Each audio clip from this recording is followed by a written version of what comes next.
Price the Lord. சங்கீதத்தின் வழியாக கூட இன்றைக்கி வசனங்கள் வேதத்தை குறித்ததான சத்தியங்களை போதிக்கும்படியான காரியங்கள் நமக்கு வெளிப்பட்டது. Praise the Lord. Hallelujah, hallelujah. அதே சங்கீதத்திலிருந்து தான் நான் இன்றைக்கி பேச போகிறேன். Praise the Lord.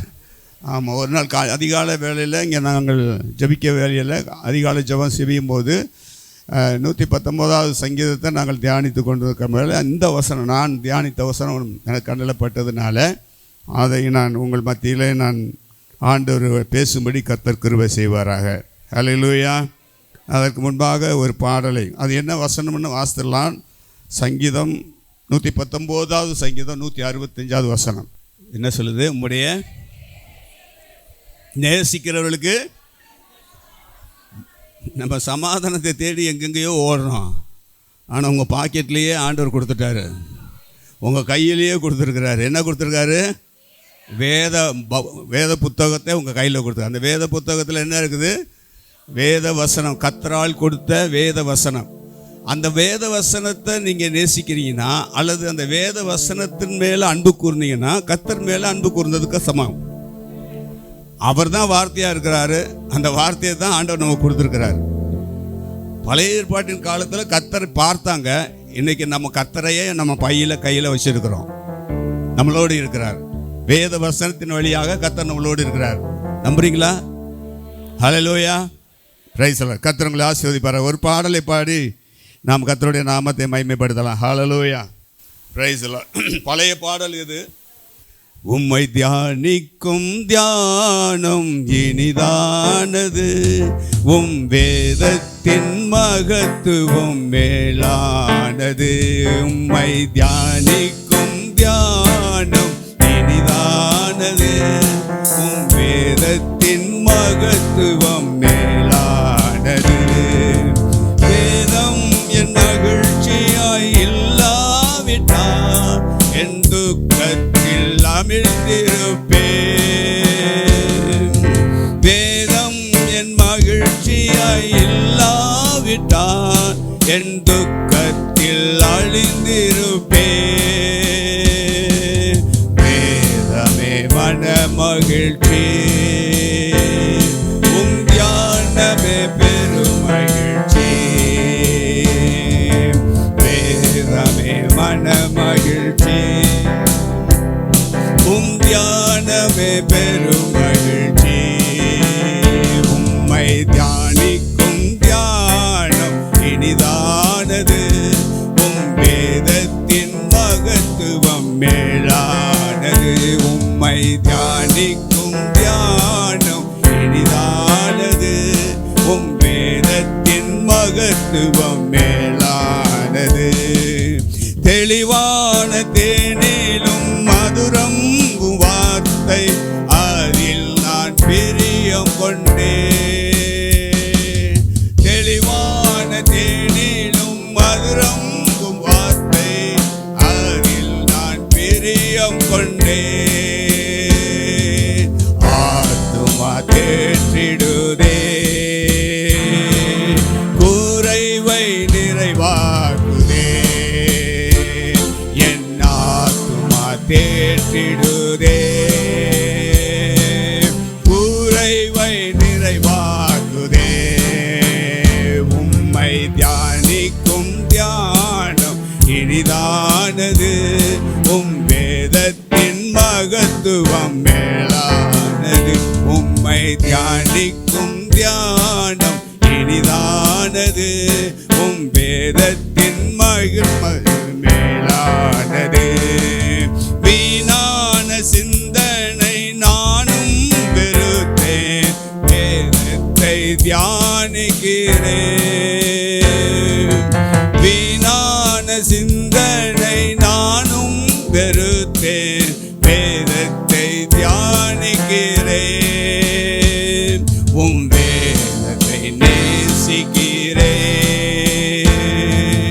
என் வாழ்வில் சமாதானமே, உம் வேதத்தை நேசிக்கிறேன். என் வாழ்வில் சமாதானமே, உம்மை தியானிக்கும் தியானம் இனிதானது. மகத்துவம் மேலானது. உம்மை தியானிக்கும் தியானம் இனிதானது. உம் வேதத்தின் மகத்துவம் மேலானது. Thank you Jesus. உம்முடைய நாமத்துக்கே மகிமை செலுத்துகிறோம். அடியானை மறைத்து நீர் பேசுவீராக. இயேசுவின் நாமத்தில் பிதாவே, ஆமென். ஹல்லேலூயா. Price the Lord. ஹல்லேலூயா. சரி, இந்த வசனத்தை மீண்டும் வாசிக்கலாம். மிகுந்த மிகுந்த அப்புறம்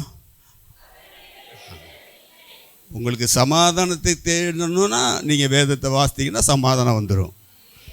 குடும்பத்தில் பிரச்சனை, சமாதானம் இல்லை அப்படின்னா நீங்கள் ஜெபம் பண்ணி வேதத்தை தியானிங்க, சமாதானம் ஆட்டோமேட்டிக்காக கர்த்தர் உங்களுக்கு கொடுத்துருவார். சமாதானம் நதியை போல பெருகுமா. ஹல்லேலூயா. அப்படி தான் வேதவசனம். சமாதானம் நதியை போல பெருகும். நீங்கள் வீட்டில் நீங்கள் உட்காந்து நீங்கள் ஒரு 10 நிமிஷமாவது ஜெபம் பண்ணி வேதவசனத்தை வாசிச்சுட்டு ஜெபம் பண்ணுங்கள். கர்த்தர் நீடிய நல்ல சமாதானத்தை கொடுத்து நித்திய நல்ல ஒரு தூக்கத்தை கொடுத்து உங்களை வழி நடத்த வேண்டிய விதத்தில் அவர் வழி நடத்தி கொண்டு இருக்கிறத உணர்ந்தவங்க சொல்லுவாங்க. அல்லேலூயா. Praise the Lord. ஆமாம், வேத வசனம் இல்லை. நான் ஒரு கேள்வி கேட்குறேன், எத்தனை பேர் பைபிள் படிக்கிறீங்க? கையவே காணா.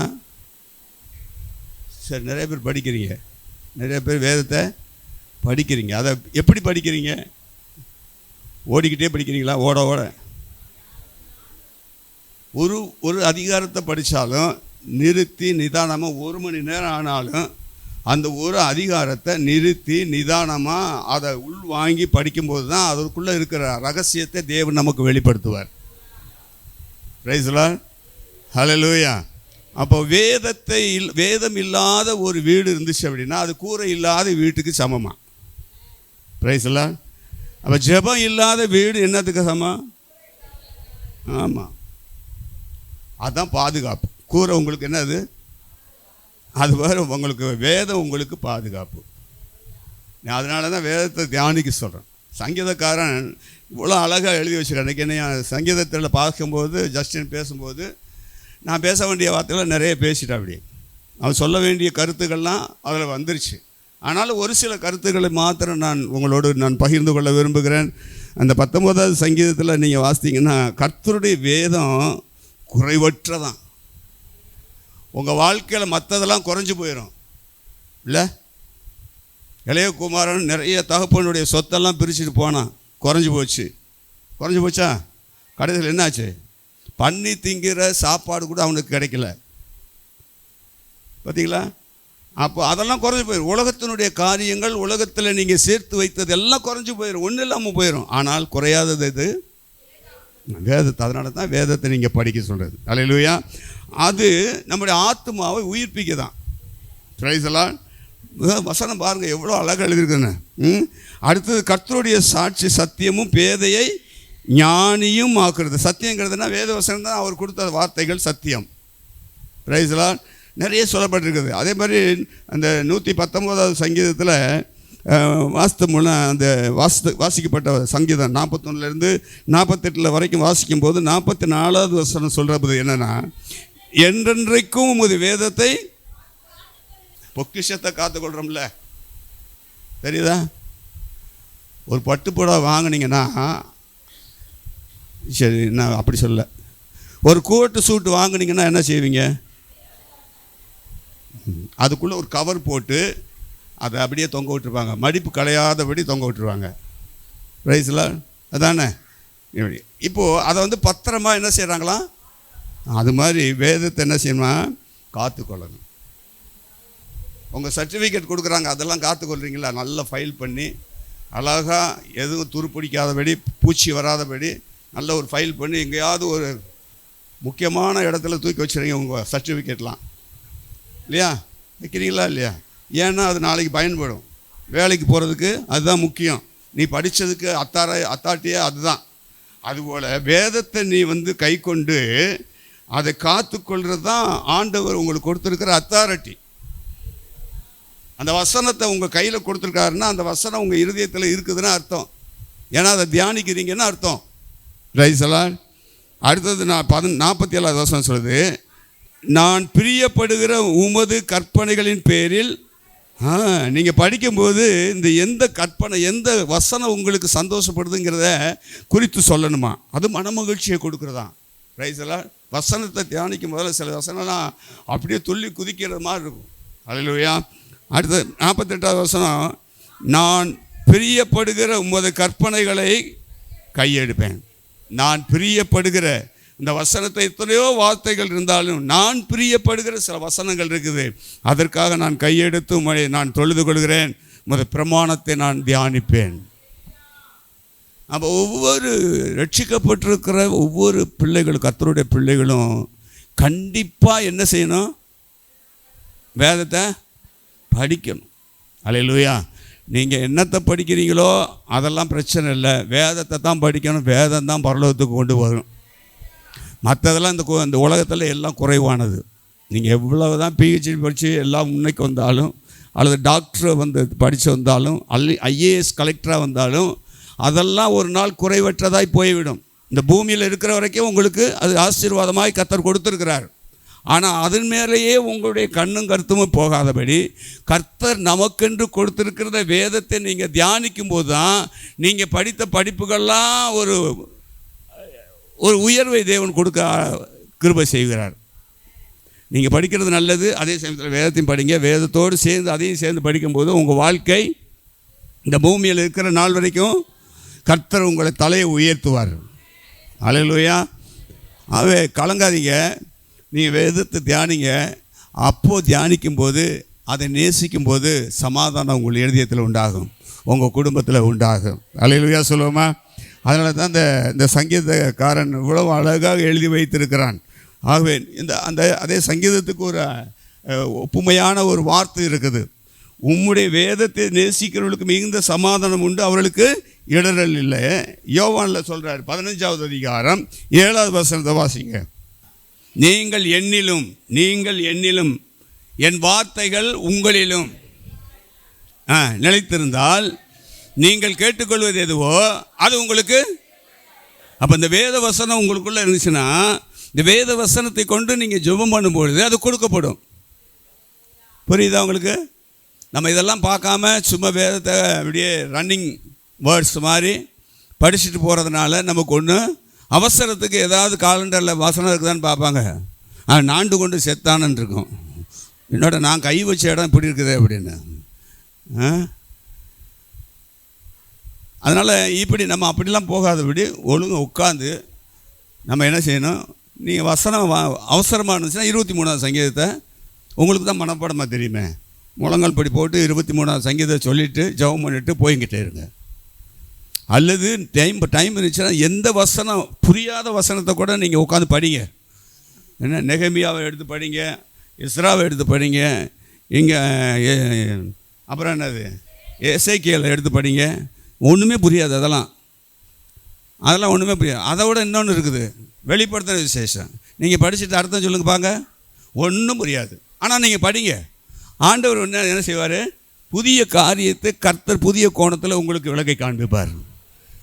நான் எது கஷ்டமாக இருக்குதோ அதை படிச்சிடுவேன். இதை ஏன் படிக்கணும் அப்படின்னு நினைப்பேன் சில சமயத்தில்.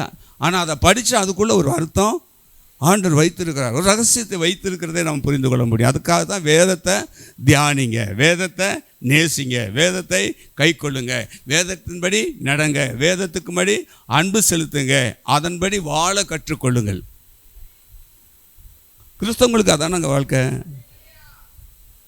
சிலர் விருப்பப்பட்டு நாங்கள் படிக்கிற காலத்தில் எலெக்டிவ் சப்ஜெக்ட்னு ஒன்று இருக்கும், விருப்ப பாடம். எலெக்டிவ் சப்ஜெக்டில் எல்லோரும் அவன் பிரியப்பட்ட பாடத்தை எடுத்து தனியாக, அதாவது சப்ஜெக்டில் 5 சப்ஜெக்டில் வராத ஒன்றா எடுத்து படிப்பான். அப்போ நான் வந்து கெமிஸ்ட்ரி எடுத்து படித்தேன். எனக்கு சயின்ஸில் கொஞ்சம் இன்ட்ரெஸ்ட் இருந்திருக்கேன். ஆனால் பாருங்கள், SSLC பாஸ் பண்ணி போனாலும் பியூசியில் பியூர் மேத்ஸ், பியூர் சயின்ஸ் எடுத்து படித்தேன். ஏன்னா டாக்டர் ஆகணும்னு. ஆண்டவர் சொன்னேன், நீ டாக்டராக வாப்புற போட்டார் ஒரு போர்டு, ஃபெயில் ஆகிட்டேன். PUC out. அன்றைக்கி எப்படி தெரியுமா, அதாவது இன்றைக்கி தான் ஒரு பாடம் போச்சுன்னா அந்த பாடத்தை மட்டும் எழுதணும். அன்றைக்கி ப்ராக்டிக்கல் சப்ஜெக்ட் இருக்குது. ஒவ்வொரு பாடத்துக்கும் சுவாலஜி எடுத்தாலும் ப்ராக்டிக்கல் இருக்கும், ஃபிசிக்ஸ் எடுத்தாலும் ப்ராக்டிக்கல் இருக்கும், கெமிஸ்ட்ரி எடுத்தாலும் ப்ராக்டிக்கல் இருக்கும். இதெல்லாம் இந்த ப்ராக்டிக்கலில் ஃபெயிலாக போனால் கூட எல்லாத்துலேயும் அவுட்டு, எல்லா சப்ஜெக்டும் அவுட்டு, திருப்பி எழுதணும்.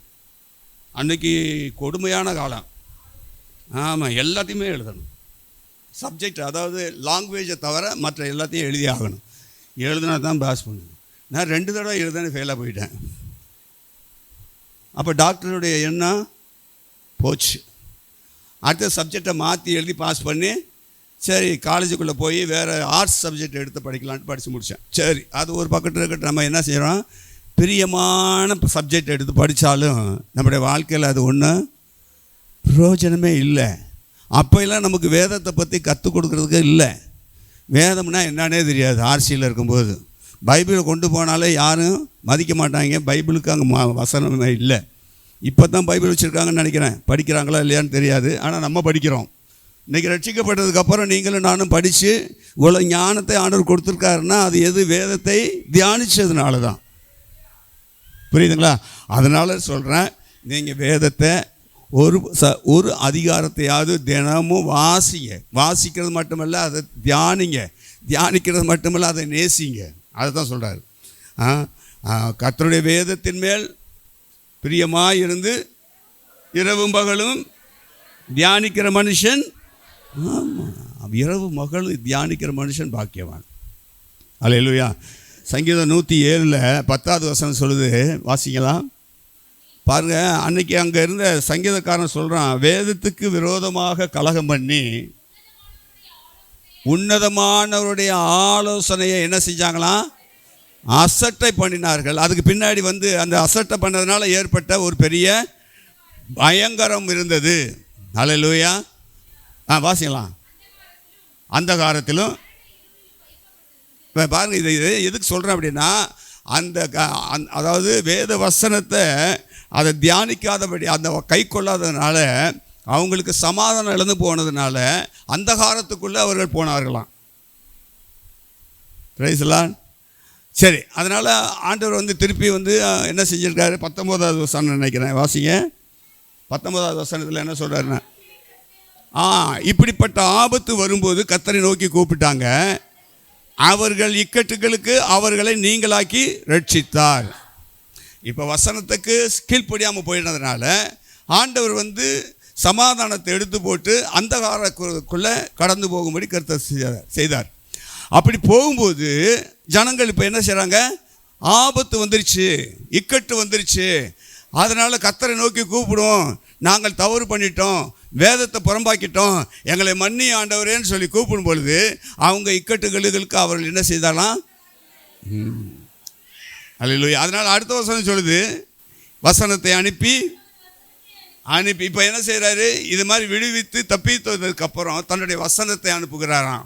என்ன அனுப்புகிறாரு, அனுப்பி அவர்களை குணமாக்கி. எதனால, அந்த காலத்துக்குள்ளே இருந்து கடந்து பாடுகள் உபத்திரவ வழியாக கடந்து வந்ததுனால அவங்க ஜெபத்தை கேட்டு விடுவிச்சிட்டாரு. இப்போ என்ன செய்கிறாரு, அவருடைய வசனத்தை தான் கொடுத்து அனுப்பி குணமாக்கி அவர்களை அழிவுக்கு தப்புவித்தார். அல்லேலூயா சொல்லுவோமா. ஆபத்து காலத்து வரும்போது ஐயா சாமின்னு அழுகாதபடிக்கு என்ன செய்யணும், கர்த்தரை நோக்கி கூப்பிடுங்க. அவருடைய வசனம் உங்களுக்கு அனுப்பப்படும். உங்களுடைய வசனம் ஏதாவது ஒரு சகோதரி சொன்னாங்கல்ல, நான் அதாவது ரொம்ப சோர்ந்து போன நேரத்தில் இந்த வசனம் என்னை பலப்படுத்தினது. சகோதரி சொன்னாங்களா, சாட்சி சொன்னாங்களா. அப்போது சோர்ந்து போய் கைவிடப்பட்டு நொந்து போய் இருக்கிற நேரத்தில் கர்த்தர் உங்களுக்கு ஒரு வார்த்தையை கொடுக்கறதுல, அதுதான் உங்களை இருதயத்தை குணமாக்குது, அதுதான் உங்களுக்கு சமாதானத்தை கொண்டு வருகிறது, அதுதான் உங்கள் வாழ்க்கையில் விடுதலையை கொடுக்கிறது, சுகத்தை கொடுக்கிறது. பிரைஸ்லாம் சொல்லுவோமா. வசனத்தை தியானிங்க. எங்கேயாவது ஒரு இடத்துலேருந்து வசனம் உங்களை தேடி வரும், தெரியுதுங்களா. இப்போ அவங்க ஆபத்தில் கூப்பிட்டாங்க, கர்த்தர் கேட்டு விடுதலை கொடுத்துட்டாரு. இப்போ வசனத்தை அனுப்பி அவங்க பட்ட எல்லா பாடுகளுக்கும் விடுதலை கொடுக்குறார். அல்லேலூயா சொல்லுவோமா. சில பேர் சாட்சி சொல்லுவாங்க, நான் அதாவது ஒரு வசனம் என் கண்ணுக்கு பட்டுச்சு, அந்த வசனம் என் இருதயத்தில் பேசியது, என் உள்ளத்தில் ஒரு சமாதானம் கிடைத்தது, எனக்கு ஒரு நம்பிக்கை வந்தது. உங்களுக்கு நம்பிக்கையை கொடுக்கறது தேவனுடைய வசனமே. உங்கள் வாழ்க்கையில் எதிர்காலத்தை நிர்ணயிக்கிறது கர்த்தருடைய வசனமே. அந்த வசனம் தான் உங்களை பரலோகத்துக்கும் கொண்டு போகிறது. அல்லேலூயா. அதனால தான் சகல பிரஸ்தாபத்தை பார்க்கிலும், அந்த வசனத்தை வாசிங்க. 138வது சங்கீதம் 2வது வசனத்தை சொல்கிறார், வாசிங்களேன். நான் இன்னும் சப்ஜெக்டுக்குள்ளே போகலை, பாருங்கள், நல்லா சொல்லுங்கள்.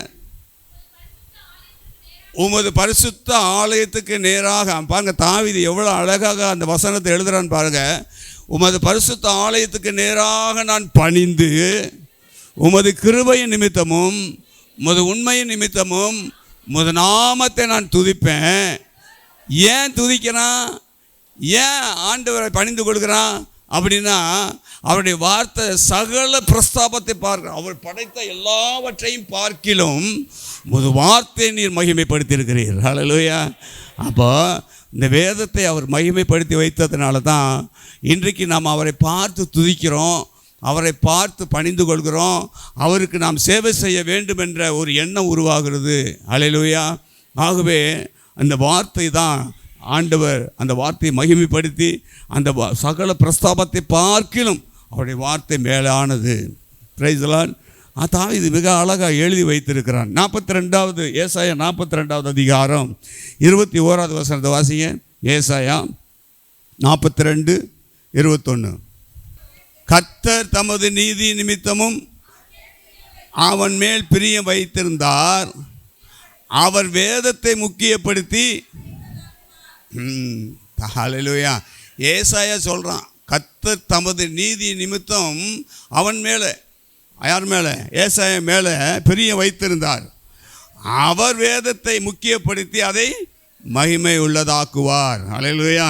இன்றைக்கு வேதம் தான் நமக்கு மகிமையாக இருக்குது. இன்றைக்கி வேதம் தான் நம்முடைய வாழ்க்கையில் வழிகாட்டியாக இருக்கிறது. இந்த வேதம் தான் நம்முடைய ஆத்மாவை உயிர்ப்பிக்கிறதாக இருக்கிறது. இந்த வேதம் தான் நம்முடைய வாழ்க்கைக்கு மிக முக்கியமாக இருக்கிறது. இந்த வேதத்தை நேசிக்கிறவர்களுக்கு மிகுந்த சமாதானம், எ கிரேட் பீஸ். அல்லேலூயா. ஆகவே மிகுந்த சமாதானம் உண்டு. அவங்களுக்கு என்ன இல்லை, எப்போதுமே இடரல்லே இருக்காது. பிரைஸ் எல்லாம் சொல்லுவோமா? ஆமாம். கர்த்தருடைய வார்த்தையை நேசிக்கிறவர்களுக்கு கிடைக்கக்கூடிய ஒரு பெரிய மாறாத ஒரு காரியம் என்னென்னா அமைதி தான். வாழ்க்கையில் ஒரு அமைதியே இல்லைங்க.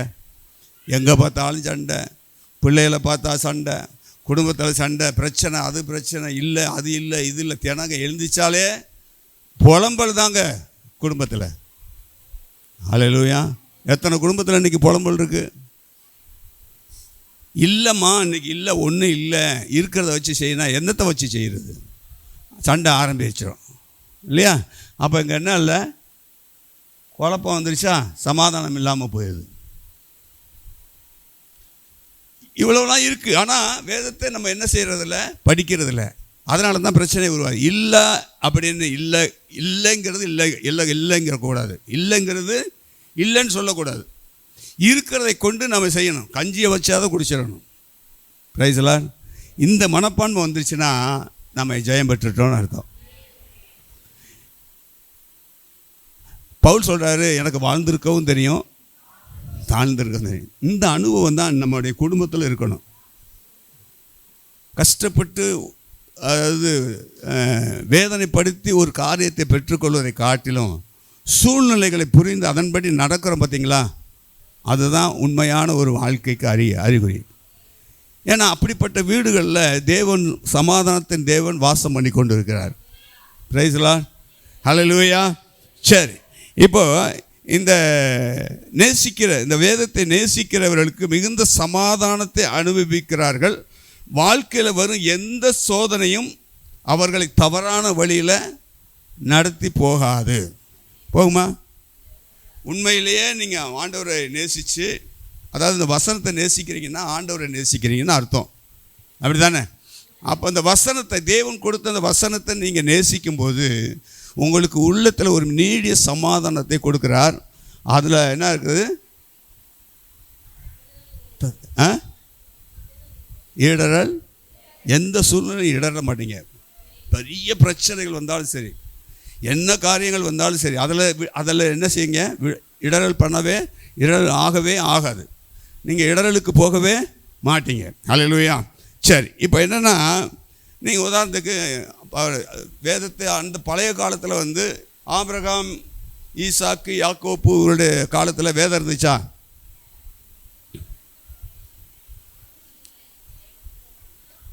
இல்லை. ஆமாம், இல்லை. இருந்துச்சா இல்லையாங்க? சொல்லுங்கள், சத்தம் போட்டு சொல்லுங்கள். இல்லை. அப்புறம் எப்படிங்க அவங்கெல்லாம் பரிசுத்தமாக வாழ்ந்தாங்க? தோல் சுருள் இருந்துச்சா? அந்த சுருள்லாம் இல்லை. கர்த்தர் அவரோட இருந்தாருமா. ஆபிரகாமோடு இருந்தார், ஈசாக்கோடு இருந்தார், யாக்கோப்போடு இருந்தார், அப்புறம் யோசேப்போடு இருந்தார். அவ்வளோதானே. இப்போது நீங்கள் உங்கள் பிள்ளைகளுக்கு வேதத்தை கற்றுக் கொடுத்தீங்கன்னா அந்த வேதம் அவங்கள என்ன செய்யணும்? வழி நடத்தும். இப்போ அந்த காலத்தில் வந்து கர்த்தர் தான் நேரடியாக பேசினார். இந்த மாதிரி செய்யணும், இப்படிலாம் இருக்கணும், இப்படி போகணும், நான் உன் கூட தான் இருப்பேன், கவலைப்படாத, உன் சந்ததி என்ன ஆசீர்வதிப்பேன்லாம் ஆண்டவர் சொல்லிட்டார் ஆபிரகாமுக்கு. இதை யாருக்கு சொல்லியிருப்பான்? ஈசாக்குக்கு சொல்லியிருப்பான். ஈசாக்கு என்ன செஞ்சுருப்பான்? யாக்கோப்புக்கு சொல்லியிருப்பான். யாக்கோப்பு என்ன செஞ்சுருப்பான்? 12 பிள்ளைகளுக்கும் சொல்லியிருப்பான். இல்லையா? என்னங்க, அன்னைக்கு கர்த்தர் அவனோடு இருந்தார் இல்லையா? இப்போ யோசேப்புடைய வாழ்க்கையை நீங்கள் எடுத்துக்கோங்க. அதாவது என்னென்னா 39வது அதிகாரம் வாசிங்க. 39வது அதிகாரத்தில் 2வது வசனத்தை வாசிங்க. கர்த்தர் யோசேப்போடு இருந்தார், அவன் காரிய சித்தி உள்ளவனானான், அவன் ஏத்தியனாக தன் எஜமான் வீட்டில் இருந்தான். இப்போ பாருங்க, கர்த்தர் யோசேப்போடு இருந்தார் அப்படின்னா ஆபிரகாம் மூலியமாக சொல்லப்பட்ட வசனம் அவனுக்குள்ளே இருந்துச்சு. அந்த வசனம் அவனுக்குள்ளே இருந்ததுனால தான் கர்த்தர் அவனோடு இருந்தார்.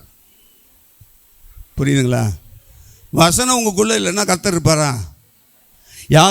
ஆபிரகாம் சொல்லி கொடுத்தது, ஈசாக்கு சொல்லி கொடுத்தது, யாக்கோபு சொல்லி கொடுத்ததெல்லாம் மனசில் வந்திருக்குது. இப்போ அவன் வசனம் அவனுக்குள்ளே இருக்கிறதுனால கர்த்தர் அவனோடு கூட இருக்கிறார். அப்போ கர்த்தர் இருந்தால் எல்லா தீமைக்கும் காப்பார். அவனுக்கு இடர வராது, சமாதானம் வரும் இல்லையா? ஆனால் இவனுக்கு என்ன ஆச்சு? இப்போ என்ன வந்துச்சு? என்னங்க வந்துச்சு? இந்த வசனத்தில் என்ன வந்துச்சு? வாசிங்க. 8வது வசனமும் 9வது வசனத்தும் வாசி. இணங்காமல் அவனை நோக்கி, இதோ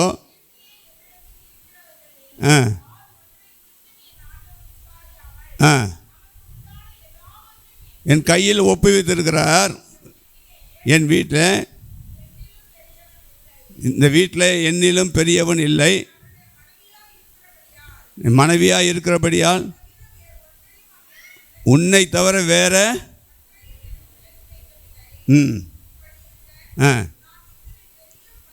இப்படி இருக்க இந்த பெரிய பொல்லாப்பை நான் எப்படி தேவனுக்கு விரோதமாக, இந்த பெரிய பொல்லாங்கு உடன்பட்டு தேவனுக்கு விரோதமாக பாவம் செய்வது எப்படி என்றான்.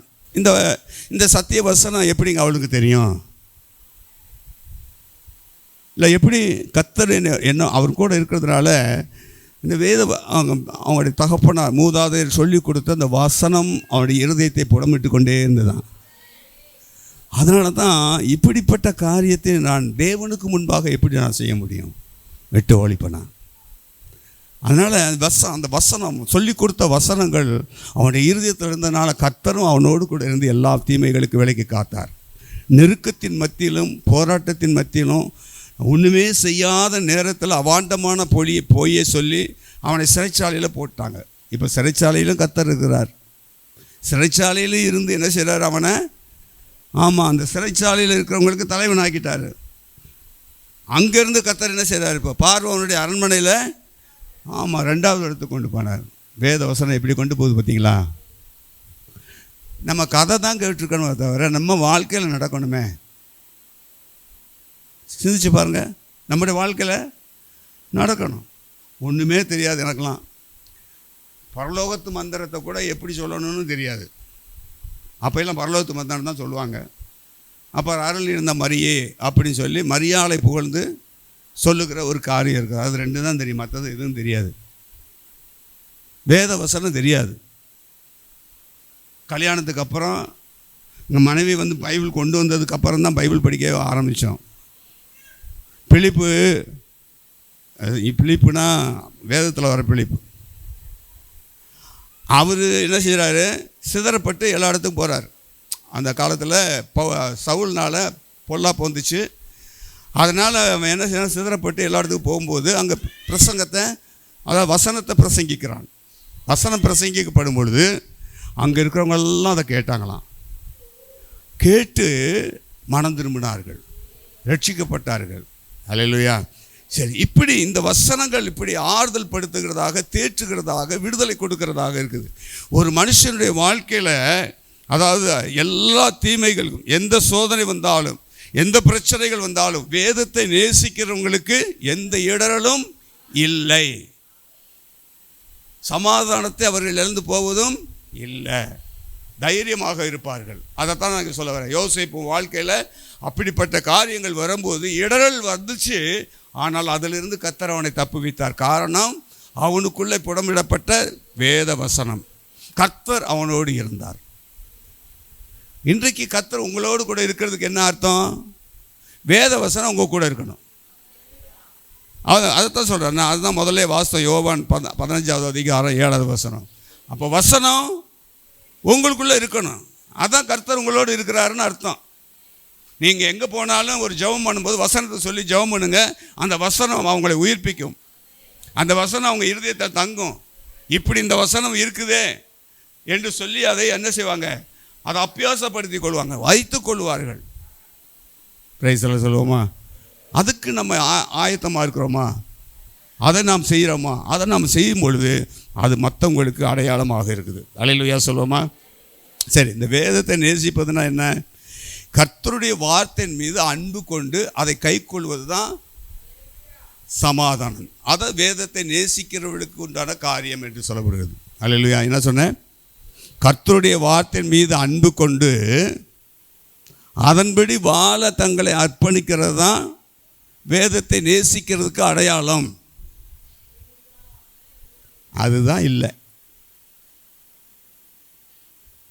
அதுதான் பாஸ்டர் இல்லை. வேதத்தை நீங்கள் நேசித்து படிச்சிங்கன்னா இந்த அன்பு உங்களுக்குள்ளே வரும்போது மற்றவங்களுக்கு நீங்கள் அன்பாக இருப்பீங்க. இப்போ மற்றவங்க சொல்லுவாங்க, இவங்க கிறிஸ்தவங்க, வேதத்தை படிக்கிற கிறிஸ்தவங்க வேதக்காரங்கன்னு சொல்லுவாங்க. என்ன சொல்லுவாங்க? வேதக்காரங்களாம். அப்போ உங்கள் வாயில் என்ன இருக்கணும்? இதை தவிர நீங்கள் வரக்கூடாது. நான் ஜெபம் பண்ணுவேன் அடிக்கடி, ஆண்டவரே என் வாயில் கிருபையுள்ள வார்த்தைகளை மட்டும் வைங்க, தேவையில்லாத வார்த்தை வந்துடக்கூடாது. ஏன்னா தேவையில்லாத வார்த்தை வந்தால் சாபமாக மாறிடும். நம்ம கிருபை உள்ள வார்த்தை நமக்குள்ளே வந்து மற்றவங்களுக்கு நாம் ஜெபம் பண்ணும்போது சொல்லும்போது அது ஆசீர்வாதமாக மாறும். Price the Lord. உங்கள் வாயிலையும் கர்த்தர் என்ன செய்கிறாரு? வார்த்தைகளை வைத்திருக்கிறார். அந்த வார்த்தை ஜீவனுள்ளதாக இருக்குது. அந்த வார்த்தை உயிர்ப்பிக்கிறதா இருக்குது. அந்த வார்த்தை அவராகவே இருக்குது.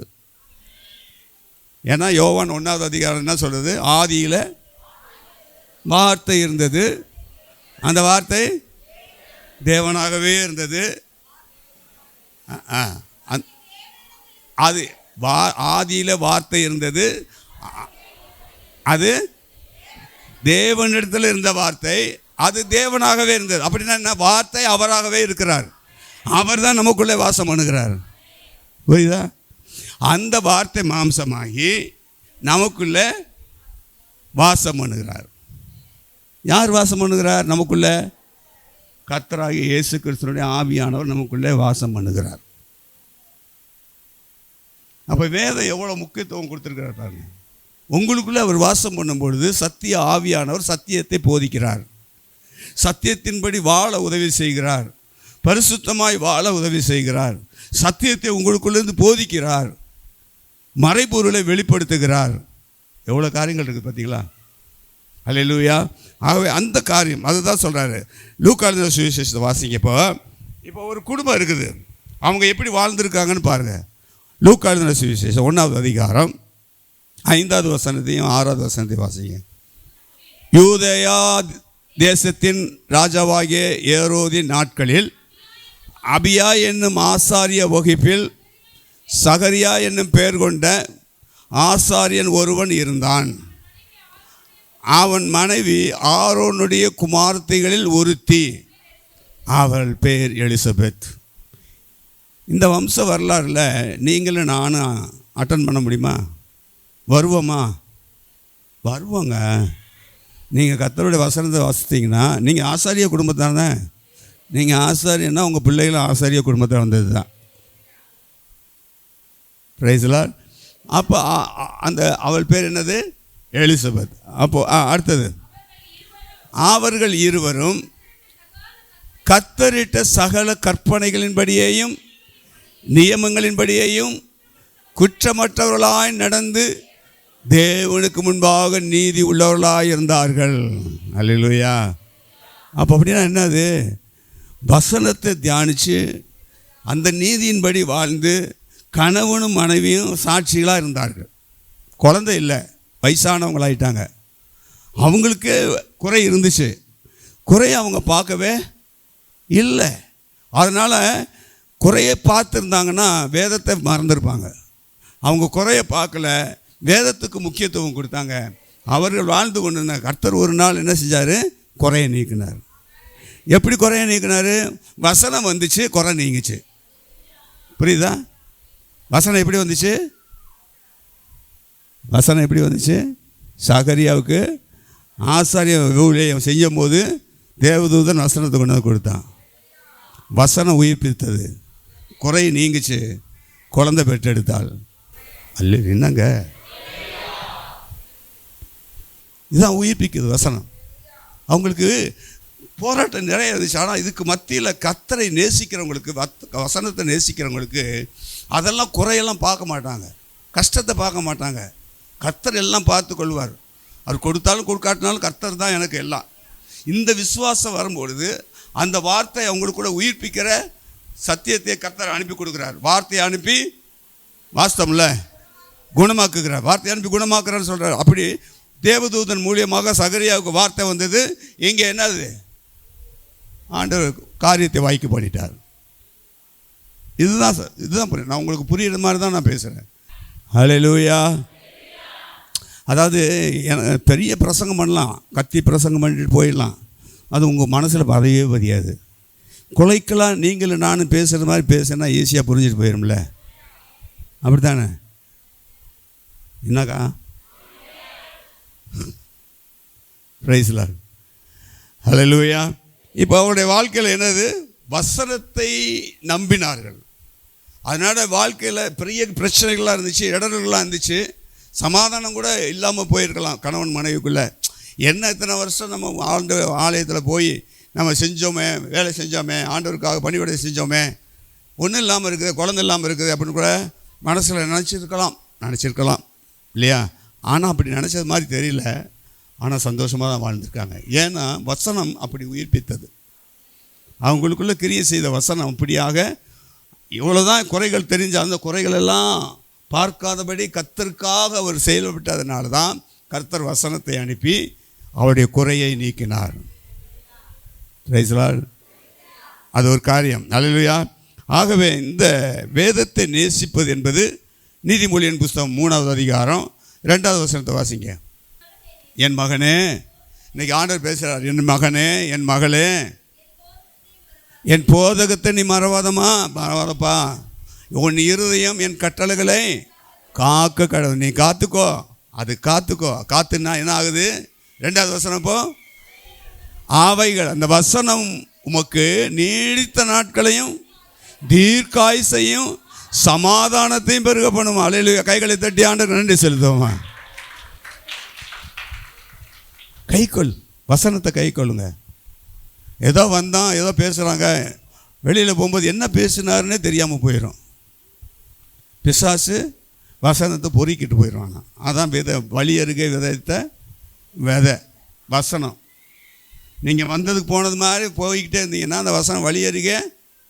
இன்னும் சில பேர் என்ன செய்வாங்க? கேட்பாங்க, உற்சாகமாக கேட்பாங்க. அதுக்கப்புறம் போனால் அது மறந்துடும். ஏன்னா அது ஆழமாக போக முடியல. காரணம், கீழே வேர் போகாதபடிக்கு கல், உலக கவலை, அது உங்களை நெருக்கி போடுது. அடுத்தது என்னது? முள்ளுள்ள இடங்களில் இருந்துச்சு. ஆமாம், உலகத்தில் இருக்கிற எல்லா கவலையும் அவனை போட்டு நெருக்கினதுனால உங்களால் வளர முடியல. ஆனால் நல்ல நிலத்தில் விதைத்த அந்த வசனமானது அது எப்படி ஆகுதான்? 30, 60, 100ஆக பலன் கொடுக்கிறது. வசனம் எப்படி கொடுக்குது பாருங்க. நீ வசனத்தை மட்டும் நீங்கள் படிச்சுட்டு இருங்க. வசனத்தை உண்மையாக படிங்க, நேசித்து படிங்க, உள்வாங்கி படிங்க, கொஞ்ச நேரம் தியானம் பண்ணிங்க. வசனத்தை உங்களுக்கு எந்த வசனம் உங்களுக்கு கிரகிக்கிறீங்களோ அந்த வசனத்தை மட்டும் பிடிச்சிக்குங்க. நான் அன்றைக்கி நைட்டு, அதாவது மார்னிங் ப்ரேயரில் இந்த வசனத்தை படித்தோன்னே இந்த வசனத்தை கொண்டு என்ன பேசலாம் அப்படின்னு யோசித்து நேற்று நைட்டு வரைக்கும் யோசித்துக்கிட்டு இருந்தேன். இதுக்கு ஏற்ற வசனம்லாம் வேணுமா ஆண்டவரே நான் அப்படிங்கும்போது கர்த்தர் டக்கு டக்குன்னு இந்த வசனத்தை எல்லாம் எனக்கு காண்பித்தார். பிரைஸ் எல்லாம்.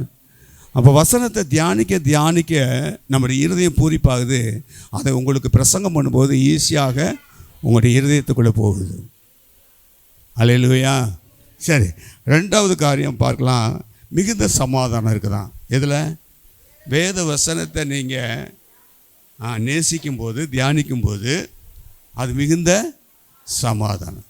உங்கள் இருதயத்தில் நம்ம கவலையோடு நீங்கள் இருப்பீங்க, துக்கத்தோடு இருப்பீங்க, வேதனையோடு இருப்பீங்க. வசனத்தை படிக்கும்போது அந்த வசனம் உங்களை தேற்றும்.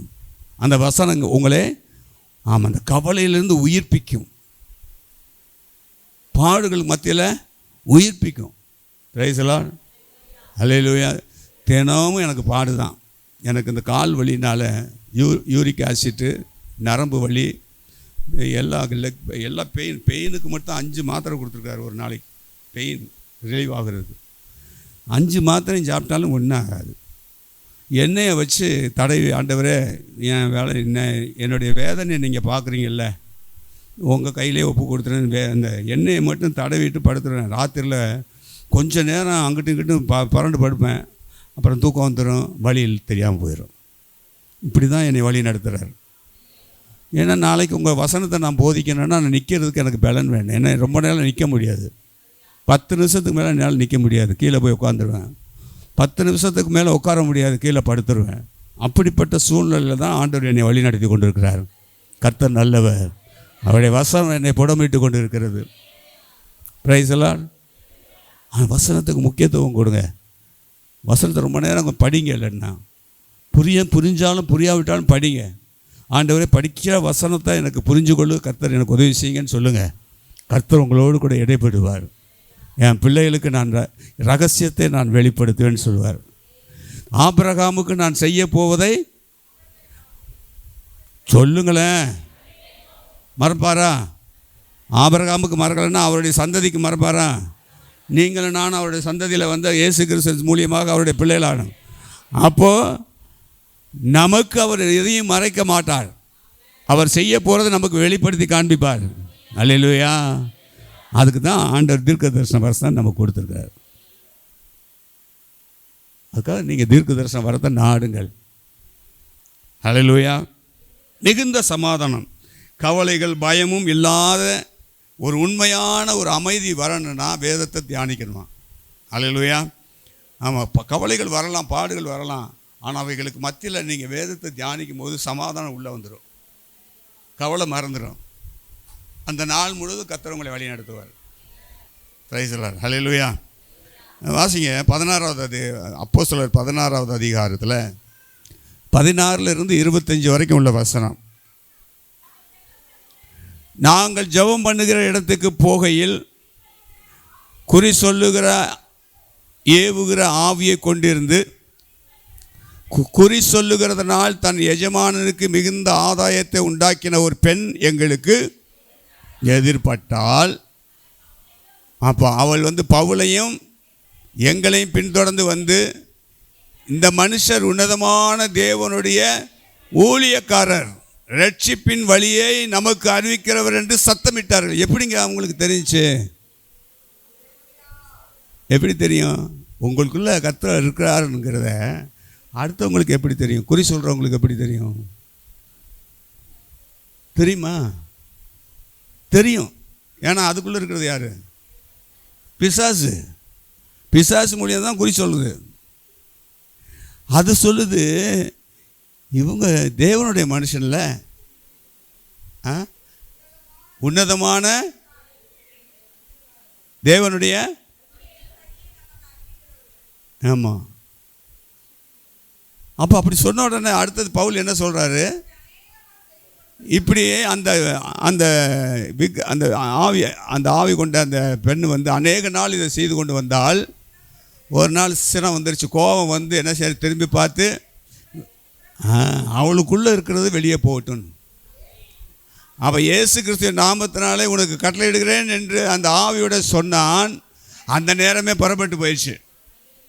குறி சொல்லுகிறவ என்ன செஞ்சா, விழுந்துட்டா. குறி சொல்கிற ஆவி அவளை விட்டு போயிடுச்சு. ஒன்றும் இல்லாமல் போயிடுச்சு. இப்போ அவள்கிட்ட இருக்கிற குறை போயிடுச்சு. ஏன்? இயேசுவின் நாமம் உள்ளே போணுச்சு.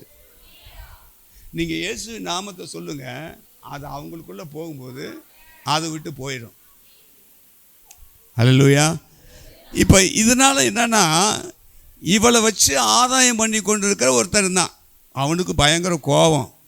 பவுலையும் சீலாவையும் கொண்டு போய் அடித்து நொறுக்கி சட்டையை கிழித்து கொண்டு போய் எங்கே வச்சுட்டாங்க? சிறைச்சாலையில் வச்சுட்டாங்க. அல்லேலூயா. அப்படிதான் சொல்கிறேன். வாசிங்க.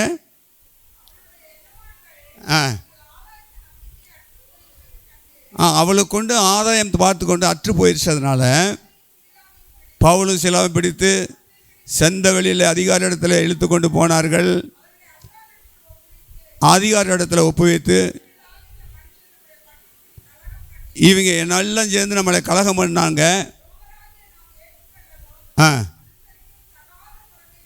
தகாத முறைமைகளை இவர்கள் போதிக்கிறார்கள் என்றார்கள்.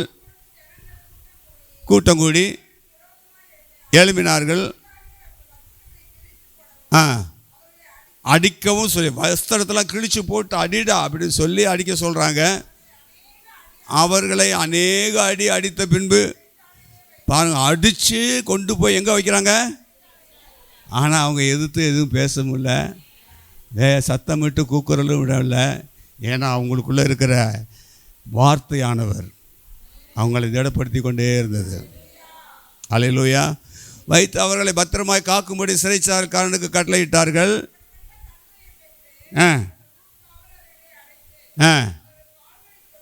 தொழு மரத்தில் வேறு காலை கட்டி தொங்க விட்டாங்க வேறு. இப்படிப்பட்ட சூழ்நிலையில் அவங்க என்ன செய்கிறாங்க தெரியுமா? ஆமாம், நடு ராத்திரி பவுலும் சீலாவும் ஜெபம் பண்ணுறாங்க, தேவனை துதிக்கிறார்கள். காவலில் வைக்கப்பட்டவர்கள் அதை கேட்டுக்கொண்டிருந்தார்கள். இவ்வளவு அடி அடித்தும் காலில் தொழுவத்தில் மாட்டியும் இவங்க வேதனைப்பட்டு கொண்டிருக்கிறத நாங்கள் பார்த்து கொண்டு தான் இருக்கிறோம். அப்படி இருந்தும் இவர்கள் என்ன செய்கிறாங்க? ஜெபம் பண்ணி தேவனை துதிக்கிறாங்களேன்னு சொல்லி கேட்டுக்கொண்டு இருக்கிறவங்களுக்கு ஒரு ஆதங்கம். அடுத்த வசனம் சொல்கிறாரு. அது சரி, இப்போ இதெல்லாம் போட்டு, இப்போ இதை நான் எதுக்கு சொல்ல வரேன்னா, இந்த சமாதானம் எந்த சூழ்நிலை இருந்தாலும் சமாதானம் உங்களை தேடி அப்படியே பெற்றுக்கணும். இந்த சமாதானம் மாத்திரம் உங்களுக்கு உள்ளே இருந்துச்சு அப்படின்னா, பாடுகளை நீங்கள் பார்க்க மாட்டீங்க, உபத்திரவத்தை நீங்கள் பார்க்க மாட்டீங்க, கட்டுகளை பார்க்க மாட்டீங்க, அடிகளை பார்க்க மாட்டீங்க, சிறைச்சாலையை பார்க்க மாட்டீங்க. ஏனென்றால் உங்களுக்குள்ளே இருக்கிற கர்த்தருடைய வார்த்தையானவர் உங்களை திடப்படுத்தி கொண்டே இருப்பார். Price the Lord. சோர்ந்து போகாதீங்க, சோர்ந்து மட்டும் போகாதீங்க. கர்த்தர் உங்களுக்குள்ளே இருக்கிறார், வசனம் உங்களுக்குள்ளே இருக்குது, கர்த்தருடைய வார்த்தையானவர் உங்களுக்குள்ளே வாசம் பண்ணி கொண்டு இருக்கிறார். அல்லேலூயா. கடைசியாக நான் ஒன்று சொல்ல முடிகிறேன். அடுத்தது, அவங்களுக்கு வசனத்தை வாசிக்கிற நேசிக்கிறவர்களுக்கு அவங்க அன்பு கூறும்போது எல்லா காரியங்களிலும் கர்த்தர் உதவியாக இருக்கிறார். ரெண்டாவது, மிகுந்த சமாதானத்தை கொடுக்கிறார். மூன்றாவது, அவங்களுக்கு எந்த விதத்திலும் இடரலே இல்லை. அல்லேலூயா. நம்ம எந்த சூழ்நிலையிலும் இடறி விழாதபடிக்கு நம்முடைய வாழ்க்கையின் பாதையிலே கர்த்தர் கூடவே இருந்து நம்மளை என்ன செய்கிறாரா? வழி நடத்தி கொண்டு இருக்கிறார். அல்லேலூயா சொல்லுவோமா? ஒரு வசனத்தை நான் வாசிக்கலாம். அல்லது பாதுகாக்கப்படுகிறோம். எரேமியாவில் 20வது அதிகாரம் 10லிருந்து 13 வரைக்கும் உள்ள வசனத்தை வாசிக்கலாம். அநேகர் சொல்லும் அவதூறை கேட்டேன், எனக்கு பயம் சூழ்ந்திருந்தது, அறிவியுங்கள், அப்பொழுது நாங்கள் அதை அறிவிப்போம் என்றார்கள். என்னோட சமாதானமாக இருந்த அனைவரும் நான் தவறி விழும்படி காத்திருந்து ஒருவேளை இணங்குவான். அதாவது எரேமியாவை அடித்து அவனை துன்புறுத்தி அவனை எப்படியாவது தன் பக்கமாக இணங்க வைக்க வேண்டும் என்று சொல்லி இந்த காரியத்தை செய்கிறார்கள். அதனால் ஒருவேளை இணங்குவான், அப்பொழுது அவனை மேற்கொண்டு அவனில் குரோத கொள்வோம் என்கிறார்கள். ஆனால் பாருங்க, இந்த சூழ்நிலையில் அவன் இருக்கிறான். அவனுக்கு விரோதமாக ஜனங்கள் எழுப்பி பேசுகிறார்கள். ஆனால் கர்த்தரோ பயங்கரமான பராக்கிரமசாலியா என்னோடு இருக்கிறார். நீங்கள் சொல்லுவீங்களா? கர்த்தர் என் கூட இருக்கிறார், போடா அப்படின்ட்டு போயிடலாம். கர்த்தர் என் பட்சத்தில் இருக்கிறார், மனுஷன் என்ன செய்வான்? கர்த்தர் என் பட்சத்தில் இருக்கிறார், என் வலது பாரத்தில் இருக்கிறார், மனுஷன் என்ன செய்வான்? கர்த்தர் என் பட்சத்தில் இருக்கும்போது பிசாசு என்ன செய்ய முடியும்? இந்த அறிக்கை தான் உங்கள் வாழ்க்கையில் விடுதலையை கொண்டு வரும். வேத வசனத்தை நீங்கள் அறிக்கை செய்றீங்கல்ல, அதுதான். அல்லேலூயா. அப்போ என்ன அது அடுத்தது? அவர் பராக்கிரமசாலியா என் கூட இருக்கிறார், ஆகையால் என்னை துன்பப்படுத்துகிறவர்கள் மேற்கொள்ளாமல் இடறுவார்கள். உங்களுக்கு விரோதமாக எழும்புகிறவங்க இடறி போவாங்க. ஏன்னா உங்க கூட இருக்கிறது யாரு? உங்கள் வெட்கத்திற்கு பதிலாக ரெட்டிப்பான பலனை கர்த்தர் கொடுக்குறாரு. அடுத்து என்ன செய்கிறாரு? தங்கள் காரியம் இப்படிலாம் அவங்க செஞ்சு உங்களுக்கு விரோதமாக எழும்புகிறவங்க காரியங்கள் வாய்க்காதபடியால் மிகவும் வெட்கப்பட்டு போவாங்க. மறக்கப்படாத நித்திய லட்சை அவர்களுக்கு உண்டாகும். ஆனாலும் நீதிமானை சோதித்தறிந்து உள்ளிந்திரியங்களையும் இருதயத்தையும் பார்க்கிற சேனைகளின் கர்த்தாவே, நீர் அவர்களுக்கு நீதியை சரி கட்டுகிறதை நான் காண்பேனாக. என் காரியத்தை உம்மிடத்தில் சாட்டி விட்டேன் என்று சொல்லுகிறான். அல்லேலூயா சொல்லுவோமா? 13வது வசனம், கர்த்தரை பாடுங்கள், கர்த்தரை துதியுங்கள், அவர் எளியவனுடைய ஆத்துமாவை பொல்லாதவர்கள் கைக்கு தப்புவிக்கிறார். அல்லேலூயா. வேத வசனத்தை தியானித்தா உங்களுக்கு விரோதமாக எழும்பு ஒரு கூட்டம் வந்தாலும் அந்த கூட்டத்தின் நடுவில் கர்த்தர் பயங்கரமான பராக்கிரமசாலியாய் உங்களோடு இருந்து உங்களை தப்புவிப்பார். அவர்களுக்கு தான் இடரல், உங்களுக்கு இடரல் இல்லை. கர்த்தரை நேசிக்கிறவர்களுக்கு இடரல் இல்லை, அவங்களுக்கு சமாதானத்துக்கு இடரல் இல்லை. எரேமியாவுக்கு எந்த விதத்துலேயும் இடரல் வரலை. வந்துச்சு, மேற்கொள்ள முடியல. ஏன்னா பராக்கிரமசாலியான கர்த்தர் அவரோடு கூட இருக்கிறார். இன்றைக்கி நீங்கள் அறிக்கை எடுங்க, வேதத்தை நம்ம வாசிக்க வாசிக்க வாசிக்க என் கர்த்தர் என்னோடு இருக்கிறார், அவர் பயங்கர பராக்கிரமசாலியாக என்னோடு கூட இருக்கிறார். அதனால் நான் எதை கண்டு நான் என்ன செய்ய போகிறதில்ல, பயப்பட போகிறதில்லை. பிரைஸ் தி லார்ட் சொல்லுவோமா? இந்த வசனத்தை உள்வாங்கி கொண்டு வேத வசனத்தை தியானிங்க. இன்றைக்கி சங்கீதத்தின் வழியாகவும் இந்த வசனத்தை உறுதிப்படுத்தி இருக்கிறார். ஏனென்றால் சபைக்கு வசனம் தேவை. கர்த்தர் சபைக்கு தேவன் விரும்புகிறதை செய்வதற்கு ஆயத்தமாக இருக்கிறார். அதை நீங்கள் ஜெபிக்கும் போது, வேதத்தை தியானிக்கும் போது. அல்லேலூயா. அவர் வேதத்தை தியானிங்க, கர்த்தருக்கு முதலிடம் கொடுங்க, கர்த்தரை நேசிங்க, அவருடைய வசனத்தை நேசிங்க. அவர் உங்களோடு கூட இருந்து பெரிய காரியங்களை கர்த்தர் செய்வார். உம்மை தியானிக்கும் தியானம் இனிதானது, உம் வேதத்தின் மகத்துவம் மேலானது. உம்மை தியானிக்கும் தியானம். அப்படியே எழுந்து நிற்போம், எழுந்து ஆண்டவரை ஆராதிப்போம். கொஞ்ச நேரம் அப்படியே ஒப்பு கொடுப்போம். வேதத்தின்படி வாழ எங்களை அர்ப்பணிக்கிறோம். ஆண்டவரே, உம்முடைய வேதத்தை நாங்கள் நேசிக்கிறோம். தியானிக்கும் தியானம் இனிதானது, உம் வேதத்தின் மகத்துவம் மேலானது. வேதம் என் மகிழ்ச்சியாய் இல்லாவிட்டால் என் துக்கத்தில் அழிந்திருப்பேன். வேதம் என் மகிழ்ச்சியாய் இல்லாவிட்டால் என் துக்கத்தில் அழிந்திருப்பேன். வேதமே மன மகிழ்ச்சி, உம் தியானமே பெரும் மகிழ்ச்சி. வேதமே மன மகிழ்ச்சி, உம் தியானமே பெரும் மகிழ்ச்சி. உம்மை தியானிக்கும் தியானம் இனிதானது, உம் வேதத்தின் மகத்துவம் மேலானது.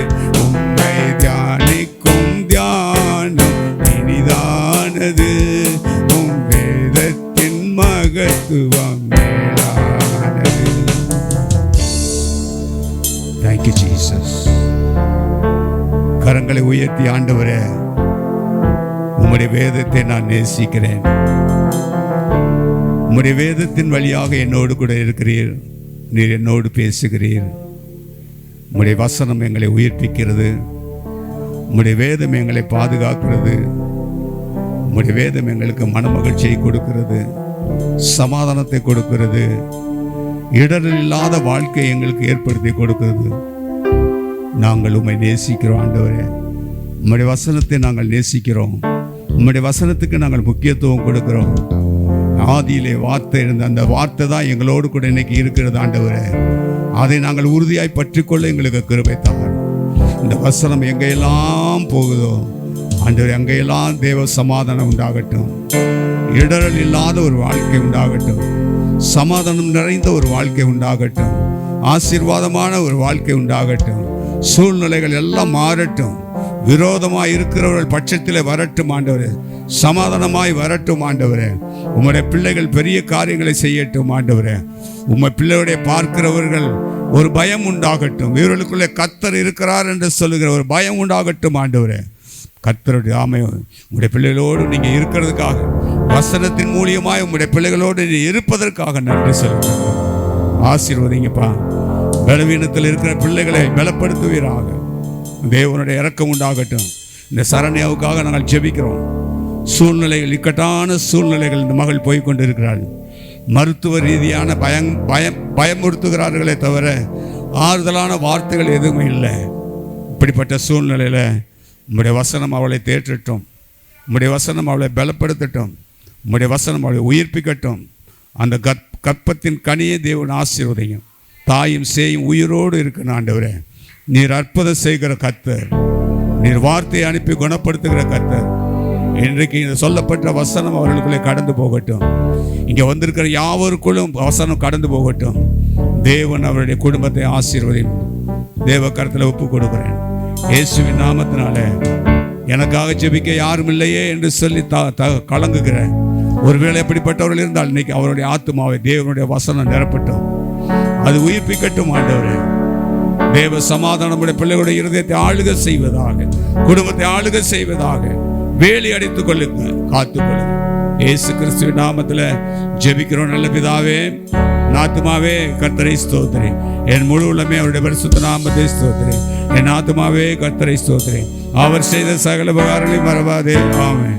நமது கர்த்தர் இயேசு கிறிஸ்துவின் கிருபையும் பிதாவாகிய தேவனுடைய அன்பும் பரிசுத்த ஆவியானவருடைய ஐக்கியமும் சமாதானமும் என்றும் நம்மளோடு கூட இருப்பதாக. ஆமென். ஹல்லேலூயா.